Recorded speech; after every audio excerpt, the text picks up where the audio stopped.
গাড়ি নিয়ে আমি এখানে দেখছি দামি দামি গাড়ি নিয়ে আসছে, আইসা থামাইয়া এখান থেকে সাদা সাত কিনে নিচ্ছি, দুইটা তিনটা চারটা পাঁচটা ছয়টা করে অনেক গাড়ি টাড়ি দেখে আমি বললাম যে স্যার এখানে কেনাকাটা করতেছেন, এখানে যে জিনিস পাওয়া যায় ফুটপাতে কম দামে, এই জিনিসটা আমি মার্কেটের থেকে সেম জিনিস মার্কেটের থেকে কিনা লাগে 4000 টাকা দিয়ে।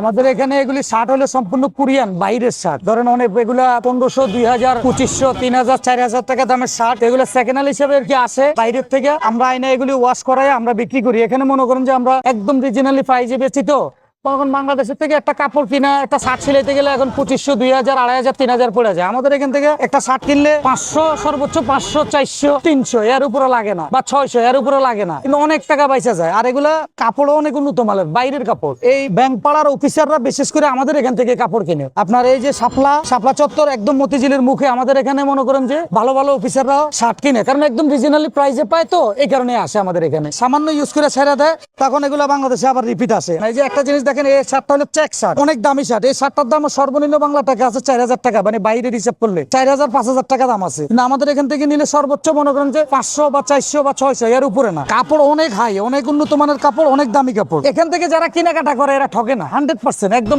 ওদের এদিকে ঠক নাই। উনি যদি এই শার্টটা কাপড় কিনে সিলাইতে যায় ন্যূনতম 3000 টাকা খরচ হইব না। শার্ট নিয়ে ঠকতো তাহলে তার আমরা এখানে দোকানদারি করতে পারতাম না, বসতে পারতাম না, বা আমাদের কাছে কাস্টমার আসতো না। ধরেন একটা অফিসার বা একটা ব্যাংকে জব করে বা একটা অফিসে চাকরি করে 15 থেকে 20,000 টাকা বেতন পায়, কিন্তু ওর সারা মাসে তো এগুলো দিয়েই চলতে হয়। কিন্তু ওর ড্রেস আপটা তো একটু সুন্দর করে অফিসে যাইতে হইব। যে সে জামা কাপড় পরে তো সে অফিস করতে পারবে না, তার একটা ড্রেস আপটা সুন্দর লাগবে, কিন্তু অল্পতে আমাদের থেকে নিয়ে সে সুন্দর ড্রেস আপ করে অফিসে যেতে পারে। আবার এখানে কালারিং মালও আছে, যাদের কালারিং প্রয়োজন তারাই, কিন্তু বেশিরভাগ অফিসে তো একটা ড্রেস আপ সাদা ড্রেস করে যেতে হইব, কালো প্যান্ট সাদা শার্ট অথবা শার্টটা বাধ্যতামূলক সাদা। এই কারণেই মূলত আসলে আমরা বেশি বিক্রি করতে পারি, একদম কমে বিক্রি করি। তো এই কারণেই মনে করেন যে আমাদের কম বেতনে চাকরি করে তারা তো একটা সাদা শার্ট কাপড় কিনা সেলাই করে পইরা যাওয়ার মতন তার এবিলিটি নেই, কারণ তার মাস শেষে তো সংসার চালাইতে হয়, তার নিজের ব্যক্তিগত খরচ থাকে, তার পড়াশোনা বাচ্চাদের পড়াশোনার খরচ থাকে।